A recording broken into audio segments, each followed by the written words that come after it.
ಜೈ ಹಿಂದ್ ಸ್ನೇಹಿತರೆ, ಇವತ್ತಿನ ವಿಡಿಯೋದಲ್ಲಿ ಮೋಸ್ಟ್ ಇಂಪಾರ್ಟೆಂಟ್ ಸೈನ್ಸ್ ಕ್ವಶನ್ಗಳನ್ನು ನೋಡೋಣ. ಸೊ ಪ್ರತಿ ಪ್ರಶ್ನೆ ಇಂಪಾರ್ಟೆಂಟ್ ಇದೆ, ವಿಡಿಯೋವನ್ನು ಸ್ಕಿಪ್ ಮಾಡದೆ ನೋಡಿ. ಮತ್ತು ನಮ್ಮ ಚಾನಲ್ ಫಸ್ಟ್ ಟೈಮ್ ನೋಡ್ತಾ ಇದ್ರೆ ಸಬ್ಸ್ಕ್ರೈಬ್ ಮಾಡೋಕ್ಕೆ ಮರಿಬೇಡಿ ಅಂತ ಹೇಳ್ತಾ ಸೆಷನ್ ಸ್ಟಾರ್ಟ್ ಮಾಡ್ತಿದ್ದೀವಿ. ಮೊದಲ ಪ್ರಶ್ನೆ ಇರ್ತಿದೆ, ಈ ಕೆಳಗಿನ ಯಾವ ವಿಟಮಿನ್ ಆಸ್ಟಿಯೋಪೊರೋಸಿಸ್ ಕಾಯಿಲೆಗೆ ಸಂಬಂಧಿಸಿದೆ? ಸರಿಯಾದ ಉತ್ತರ option D, vitamin D. Vitamin D ಕೊರತೆಯಿಂದ ಆಸ್ಟಿಯೋಪೊರೋಸಿಸ್ ಕಾಯಿಲೆ ಬರುತ್ತೆ. ಆಸ್ಟಿಯೋಪೊರೋಸಿಸ್ ಅಂದರೆ ಮೆದು ಮೂಳೆ ರೋಗ.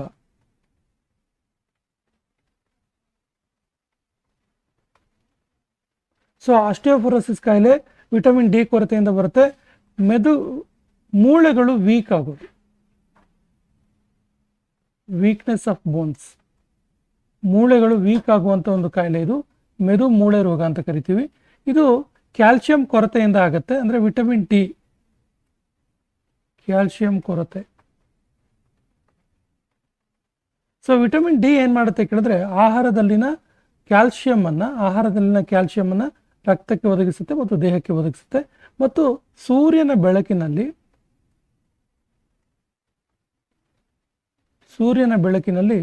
ವಿಟಮಿನ್ ಡಿ ಇರುತ್ತೆ. ಮತ್ತು ಬೇರೆ ಬೇರೆ ಆಹಾರ ಪದಾರ್ಥಗಳಿಂದ ಕೂಡ ವಿಟಮಿನ್ ಡಿ ದೊರಕುತ್ತೆ. ಸೊ ಆಸ್ಟಿಯೋಪೊರೋಸಿಸ್ ಅಥವಾ ಇದು ವೀಕ್ನೆಸ್ ಆಫ್ ಬೋನ್ಸ್, ಮೆದು ಮೂಳೆ ರೋಗ ಇದೆಯಲ್ಲ, ವಿಟಮಿನ್ ಡಿ ಕೊರತೆಯಿಂದ ಬರುವಂಥದ್ದು. ಸಸ್ಯದ ಬೇರೆ ಬೇರೆ ಭಾಗಗಳಿಗೆ ಆಹಾರವನ್ನು ಸಾಗಿಸುವ ಅಂಗಾಂಶ ಯಾವುದು? ಸರಿ ಉತ್ತರ phloem. Option C is the right answer. Phloem ಇದೆಯಲ್ಲ, ಇದು ಎಲೆಗಳಲ್ಲಿ ಉತ್ಪತ್ತಿಯಾದಂತಹ ಆಹಾರವನ್ನು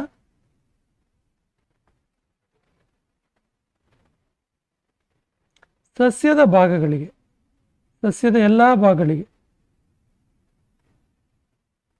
ಎಲ್ಲ ಭಾಗಕ್ಕೆ ತಲುಪಿಸುತ್ತೆ.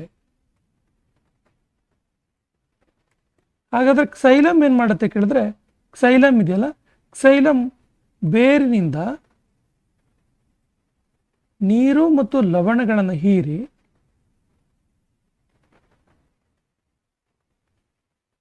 ಸಸ್ಯದ ಎಲೆಗಳಿಗೆ ಕಳಿಸುತ್ತೆ.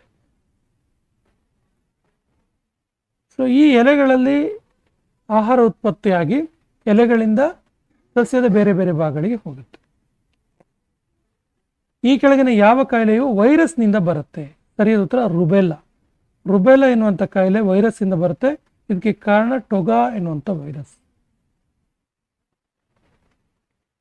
ಟೊಗಾ ವೈರಸ್.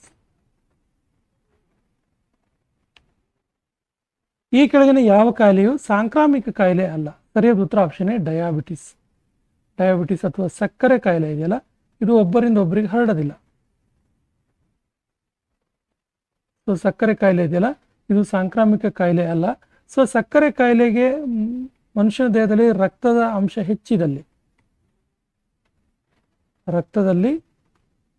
ಸಕ್ಕರೆ ಅಂಶ ಹೆಚ್ಚಾದಾಗ ಶುಗರ್ ಅಥವಾ ಈ ಸಕ್ಕರೆ ಕಾಯಿಲೆ ಬರುತ್ತೆ. ಸಕ್ಕರೆ ಕಾಯಿಲೆಗೆ ಇನ್ಸುಲಿನ್ ಚಿಕಿತ್ಸೆಯನ್ನು ಕೊಡ್ತಾರೆ.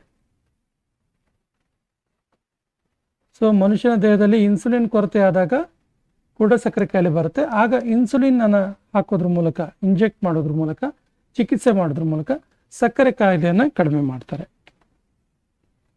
ಲಾಲಾರಸವು ಕೆಳಗಿನ ಯಾವುದರ ಜೀರ್ಣವಾಗುವಿಕೆಯಲ್ಲಿ ಸಹಾಯಕವಾಗಿದೆ? ಸರಿಯಾದ ಉತ್ತರ ಲಾಲಾರಸ. ಇದು ನಾಲಿಗೆಯಲ್ಲಿ ಉತ್ಪತ್ತಿಯಾಗುವಂಥದ್ದು, ಮನುಷ್ಯನ ಬಾಯಿಯಲ್ಲಿ ಉತ್ಪತ್ತಿಯಾಗುವಂಥದ್ದು. ಸೊ ಈ ಲಾಲಾರಸ ಪಿಷ್ಟದ ಕರಗುವಿಕೆಯಲ್ಲಿ, ಜೀರ್ಣವಾಗುವಿಕೆಯಲ್ಲಿ ಸಹಾಯ ಮಾಡುತ್ತೆ. ಪಿಷ್ಟ ಕರಗುವಿಕೆ ಹೆಲ್ಪ್ ಮಾಡುತ್ತೆ. ಯಾಕಂದರೆ ಈ ಲಾಲಾರಸದಲ್ಲಿ ಅಮೈಲೇಸ್ ಆಮ್ಲ ಇರುತ್ತೆ.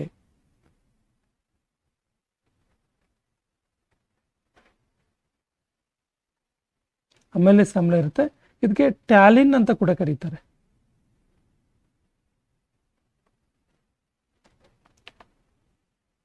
ಈ ಕೆಳಗಿನ ಯಾವ ಹಾರ್ಮೋನನ್ನು ತುರ್ತು ಪರಿಸ್ಥಿತಿಯ ಹಾರ್ಮೋನ್ ಅಂತ ಕರೀತಾರೆ? ಎಮರ್ಜೆನ್ಸಿ ಹಾರ್ಮೋನ್ ಅಂತ ಕರೀತಾರೆ. ಸರಿಯಾದ ಉತ್ತರ ಆಪ್ಷನ್ ಸಿ, ಅಡ್ರಿನಾಲಿನ್ ಹಾರ್ಮೋನನ್ನು ಎಮರ್ಜೆನ್ಸಿ ಹಾರ್ಮೋನ್ ಅಥವಾ ತುರ್ತು ಪರಿಸ್ಥಿತಿಯ ಹಾರ್ಮೋನ್ ಅಂತ ಕರೀತಾರೆ. ಇದು ಅಡ್ರಿನಲ್ ಗ್ರಂಥಿಯಲ್ಲಿ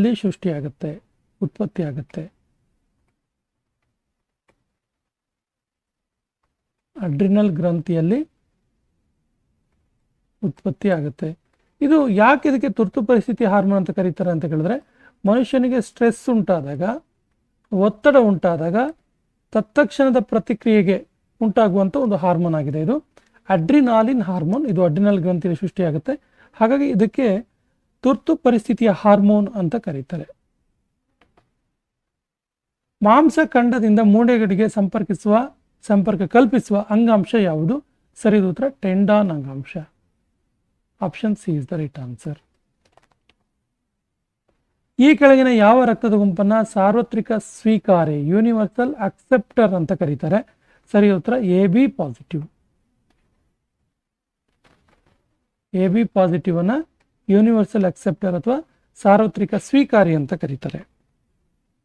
ಪಕ್ಷಿಗಳ ಬಗೆಗಿನ ವೈಜ್ಞಾನಿಕ ಅಧ್ಯಯನ ಸೈಂಟಿಫಿಕಲ್ ಸ್ಟಡಿ ಆಫ್ ಬರ್ಡ್ಸ್ ಅದಕ್ಕೆ ಏನಂತ ಕರೀತಾರೆ? ಸರಿಯಾದ ಉತ್ತರ ಆರ್ನಿಥಾಲಜಿ ಅಂತ ಕರೀತಾರೆ. ಆರ್ನಿಥಾಲಜಿ. ಸೊ ಭಾರತದ ಪಕ್ಷಿ ಪಿತಾಮಹ ಯಾರು ಕೇಳಿದ್ರೆ ಸಲೀಂ ಅಲಿ. ಪಕ್ಷಿಗಳ ಬಗ್ಗೆ ಅತ್ಯಂತ ಹೆಚ್ಚು ಅಧ್ಯಯನವನ್ನು ಮಾಡ್ತಾರೆ ಇವರು. ಸೊ ಭಾರತದ ಪಕ್ಷಿ ಪಿತಾಮಹ ಇವರು. ಪ್ರೋಟೀನ್ ಈ ಕೆಳಗಿನ ಯಾವುದರಿಂದ ರೂಪುಗೊಂಡಿರುತ್ತೆ? ಸರಿಯಾದ ಉತ್ತರ ಪ್ರೋಟೀನ್ ಅಮೈನೋ ಆಮ್ಲದಿಂದ, ಅಮೈನೋ ಆಸಿಡ್ ಇಂದ ರೂಪುಗೊಂಡಿರುತ್ತೆ. ಇದು ಒಂದು ಬಗೆಯ ಸರಪಳಿ. ಇದು ಈ ಸರಪಳಿಗಳ ಮೂಲಕ ಜೋಡಣೆ ಆಗ್ತಾ ಪ್ರೋಟೀನ್ ರೂಪುಗೊಳ್ಳುತ್ತೆ. ಮಯೋಫಿಲಿಯಾ ಕಾಯಿಲೆಯ ಲಕ್ಷಣ ಏನು? ಮಯೋಫಿಲಿಯಾ ಕಾಯಿಲೆಯ ಲಕ್ಷಣ ಏನು ಕೇಳಿದ್ರೆ ಸಮೀಪ ದೃಷ್ಟಿ ದೋಷ. ಸಮೀಪ ದೃಷ್ಟಿ ದೋಷ ಅಂದರೆ ನೋಡಿ, ಇಲ್ಲೊಂದು ವ್ಯಂಗ್ಯ ಇದೆ, ವಿರೋಧಾಭಾಸ ಇದೆ. ಏನು ಕೇಳಿದ್ರೆ ಸಮೀಪ ದೃಷ್ಟಿ ದೋಷ ಅಂದರೆ ದೂರದ ವಸ್ತುಗಳು ಕಾಣಲ್ಲ, ವಸ್ತುಗಳ ಅಸ್ಪಷ್ಟತೆ ಅಂದರೆ ದೂರದ ವಸ್ತುಗಳು ಚೆನ್ನಾಗಿ ಕಾಣದೇ ಇರೋದು, ಅದಕ್ಕೆ ಸಮೀಪ ದೃಷ್ಟಿ ದೋಷ ಅಂತೀವಿ. ದೂರದೃಷ್ಟಿ ದೋಷ ಅಂದರೆ ಹತ್ತಿರದ ವಸ್ತುಗಳು ಅಸ್ಪಷ್ಟವಾಗಿ ಕಾಣೋದು. ಸೊ ಮಯೋಫಿಯಾ ಕಾಯಿಲೆಯ ಲಕ್ಷಣ ಏನು ಕೇಳಿದ್ರೆ ಸಮೀಪ ದೃಷ್ಟಿ ದೋಷ ಅಂದರೆ ದೂರದ ವಸ್ತುಗಳು ಅಸ್ಪಷ್ಟವಾಗಿ ಕಾಣೋದು, ಸಮೀಪ ದೃಷ್ಟಿ ದೋಷ. ಇದಕ್ಕೆ ಕಾನ್ಕೇವ್ ಮತ್ತು ಡೈವರ್ಜೆಂಟ್ ಲೆನ್ಸ್ ಅನ್ನು ಬಳಸ್ತಾರೆ. ಕಾನ್ಕೇವ್ ಅಥವಾ ಡೈವರ್ಜೆಂಟ್ ಮಸೂರವನ್ನು ಕನ್ನಡಕದಲ್ಲಿ ಬಳಸೋದ್ರ ಮೂಲಕ ಈ ಕಾಯಿಲೆಯನ್ನು ದೂರ ಮಾಡಬಹುದು, ಅಂದರೆ ವಸ್ತುಗಳು ಸರಿಯಾಗಿ ಕಾಣುವಂತೆ ಮಾಡಬಹುದು. ಅನಿಮೋಮೀಟರ್ ಈ ಕೆಳಗಿನ ಯಾವುದನ್ನು ಅಳೆಯುತ್ತೆ? ಸರಿಯಾದ ಉತ್ತರ ಗಾಳಿಯ ವೇಗವನ್ನು ಅಳೆಯುತ್ತೆ. ಬೇರೆ ಬೇರೆ ರೀತಿಯ ಅನಿಮೋಮೀಟರ್ಗಳಿವೆ, ಬೇರೆ ಬೇರೆಯ ಸಂದರ್ಭದಲ್ಲಿ ಬಳಸುವಂಥದ್ದು.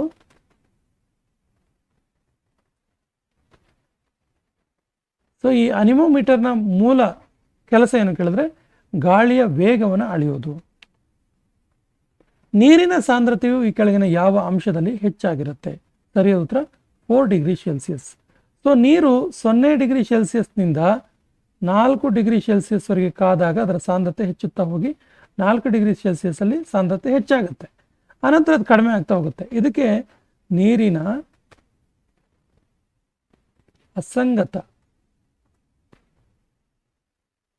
ವಿಕಾಸ ಅಂತ ಕರೀತಾರೆ. ನೀರಿನ ಅಸಂಗತ ವಿಕಾಸ ಅಂತ ಕರೀತಾರೆ.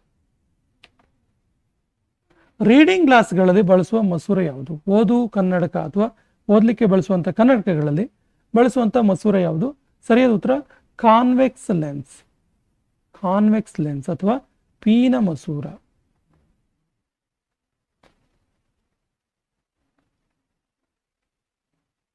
ಪೀನ ಮಸೂರವನ್ನು ರೀಡಿಂಗ್ ಗ್ಲಾಸ್ಗಳಲ್ಲಿ ಬಳಸಲಾಗುತ್ತೆ. ಸೊ ಇದು ದೂರದೃಷ್ಟಿ ದೋಷದ ನಿವಾರಣೆಗೆ ಬಳಸ್ತಾರೆ. ಈ ಕೆಳಗಿನ ಯಾವುದು ಅತಿ ಉದ್ದವಾದ ತರಂಗ ದೂರವನ್ನು ಹೊಂದಿದೆ? ಸರಿಯಾದ ಉತ್ತರ ರೇಡಿಯೋ ವೇವ್ಸ್. ರೇಡಿಯೋ ಅಲೆಗಳು ಅತ್ಯಂತ ಉದ್ದವಾದ ತರಂಗ ದೂರವನ್ನು ಹೊಂದಿರ್ತವೆ. ಸೊ ನಾವು ಇದನ್ನು ಡಿಕ್ರೀಸಿಂಗ್ ಆರ್ಡ್ರಲ್ಲಿ ಜೋಡಿಸ್ತಾ ಹೋದರೆ ಮೊದಲು ರೇಡಿಯೋ ವೇವ್ಸ್ ಬರುತ್ತೆ, ಅನಂತರ ಮೈಕ್ರೋವೇವ್ಸ್,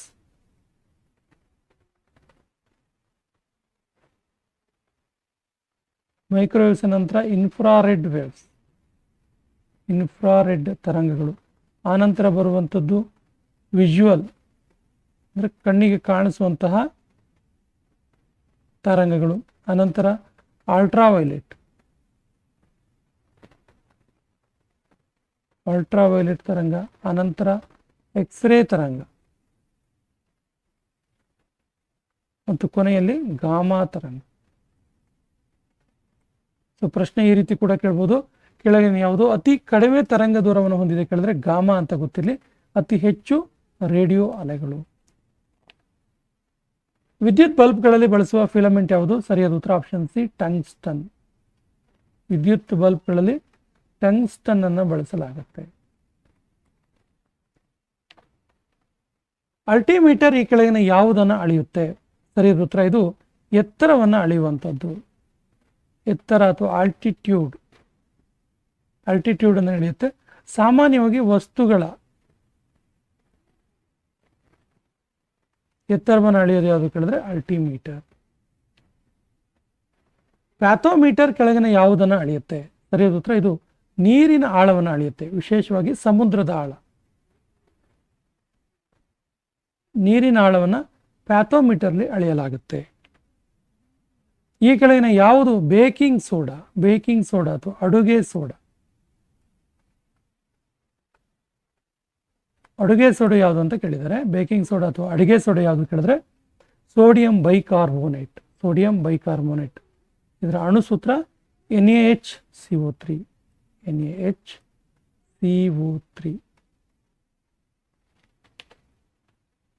ಅಸೆಟಿಕ್ ಆಮ್ಲದ ಹೆಸರನ್ನು ಈ ರೀತಿಯಾಗಿಯೂ ಕರೆಯುತ್ತಾರೆ. ಸರಿಯಾದ ಉತ್ತರ ವಿನೆಗರ್ ಅಂತ ಕೂಡ ಕರೀತಾರೆ. ಇದನ್ನು ಅಡುಗೆ ಪದಾರ್ಥದಲ್ಲಿ ಬಳಸ್ತಾರೆ.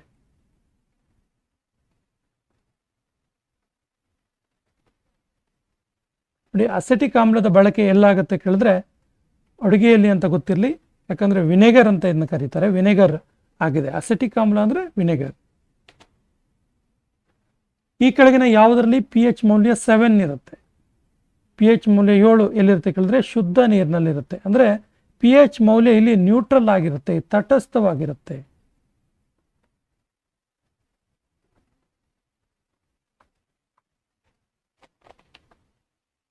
ಸೋಡಿಯಂ ಬೈಕಾರ್ಬನೇಟ್ ಅನ್ನ ಕಾಯಿಸಿದಾಗ ಕೆಳಗಿನ ಯಾವುದು ಉತ್ಪತ್ತಿ ಆಗುತ್ತೆ? ಸರಿಯಾದ ಉತ್ತರ ಸೋಡಿಯಂ ಕಾರ್ಬೋನೇಟ್ ಉತ್ಪತ್ತಿ ಆಗುತ್ತೆ. Option A is the right answer. ಆಳಸಾಗರದಲ್ಲಿ ಈಜುವವರಿಗೆ ನೈಟ್ರೋಜನ್ ಬದಲಾಗಿ ಕೆಳಗಿನ ಯಾವ ಅನಿಲ ಒದಗಿಸಲಾಗುತ್ತೆ? ಸರಿಯಾದ ಉತ್ತರ ಹೀಲಿಯಂ ಅನ್ನು ಒದಗಿಸಲಾಗುತ್ತೆ. ಆಕ್ಚುಲಿ ಇದು ಈ ಟ್ರೈಮಿಕ್ಸ್ ಎನ್ನುವಂಥ ಬ್ರೀತ್ ಗ್ಯಾಸ್ ಅನ್ನು ಬಳಸ್ತಾರೆ. ಇಲ್ಲಿ ಟ್ರೈಮಿಕ್ಸ್ ಎನ್ನುವಂತಹ ಉಸಿರಾಟದ ಅನಿಲವನ್ನು ಬಳಸ್ತಾರೆ. ಈ ಟ್ರೈಮಿಕ್ಸ್ ನಲ್ಲಿ ಹೀಲಿಯಂ, ನೈಟ್ರೋಜನ್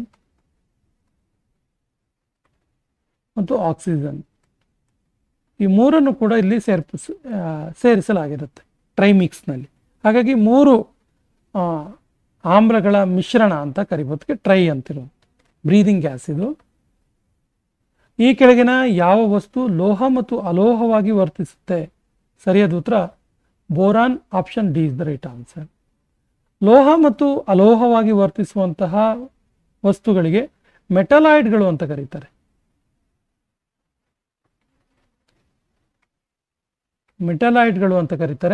ಸೊ ಬೋರಾನ್ ಒಂದು ಪ್ರಮುಖ ಮೆಟಲಾಯ್ಡ್. ಅದರ ಜೊತೆಗೆ ಬೋರಾನ್ ಜೊತೆಗೆ ಸಿಲಿಕಾನ್, ಜರ್ಮೇನಿಯಂ, ಆಂಟನಮಿ